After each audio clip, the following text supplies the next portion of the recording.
جب آنکھ لگنے لگتی ہے تو جسم کے بعض اعضاء ہاتھ پاؤں بازو حرکت کرتے ہیں۔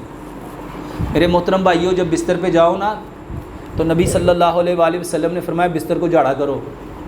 بستر کو، تمہیں کیا پتہ تم سے پہلے وہاں کون سو رہا ہے؟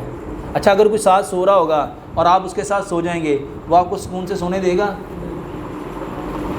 سونے دے گا؟ پہلے بستر کو اچھی طرح جھاڑو۔ اور ہمارے یہاں نا ایک فارمیلٹی بن گئی ہے، میں نے دیکھا وہ نا بس ایسے کر کے ایسے کر، میں کہ یہ کیا کر رہے ہو؟ کہتا سنت ہے جھاڑنا چاہیے۔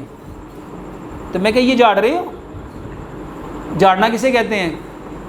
اس کو جھاڑنا، اس کو اٹھاؤ گے تو کچھ ہوگا تو نیچے گرے گا نا۔ ہمارے ہاں واللہ لیٹے لیٹے ہی وہ ایسے لیٹے لیٹے ایسے کر رہے ہیں۔ یہ کس کو دھوکہ دے رہے ہو؟ میرے محترم بھائیوں، جس بھائی کو نیند نہیں آتی واللہ 3 کام کرے۔ سب سے پہلا کام وضو کریں، ٹھیک ہے؟ جب وضو کرو گے بتاؤ کوئی نیگیٹو چیز تمہارے پاس آئے گی؟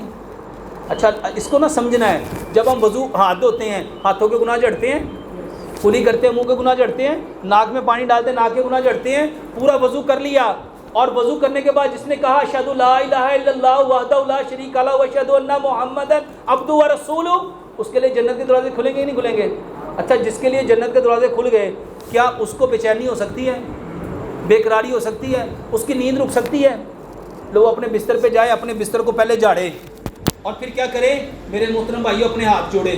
اور پیارے پیغمبر جناب محمد صلی اللہ علیہ وآلہ وسلم کیا کرتے تھے؟ سورہ فاتحہ پڑھتے تھے، سورہ فلق پڑھتے تھے، سورہ ناس پڑھتے تھے، سورہ اخلاص پڑھتے تھے اور کرتے تھے اس کو منہ پہ بھی ملتے تھے، چہرے پہ بھی ملتے تھے اور پورے جسم پہ ملتے تھے۔ اور اس کے بعد باقاعدہ نبی صلی اللہ علیہ وآلہ وسلم دعائیں پڑھتے تھے۔ سونے کی دعا اللہم بسمک اموت واحیا، اس کے بعد نبی صلی اللہ علیہ وسلم سورہ بقرہ کی آخری 2 آیات آمن الرسول بما انزل یہ پوری پڑھتے تھے۔ اور اس کے بعد میرے محترم بھائیوں اپنے لیفٹ سائڈ پہ کروٹ لو، اپنے لیفٹ سائڈ پہ کروٹ لو، آیت الکرسی پڑھو، واللہ آپ دیکھو گے آپ کو کتنی پرسکون نیند آتی ہے۔ اور اگر پھر بھی نیند نہ آئے تو میرے محترم بھائیوں اپنی ناف میں تیل ڈالا کرو۔ اپنی ناف میں خشکی ہو جائے نا تو اس کی وجہ سے بھی نیند نہیں آتی۔ تو یہ جو ناف میں تیل ڈالنا ہے واللہ یہ بھی آپ کو وحی کے ذریعے سے پتہ چلا ہے، تو اپنی ناف میں تیل ڈالیے گا۔ جس کو بچی ہے اس کی آواز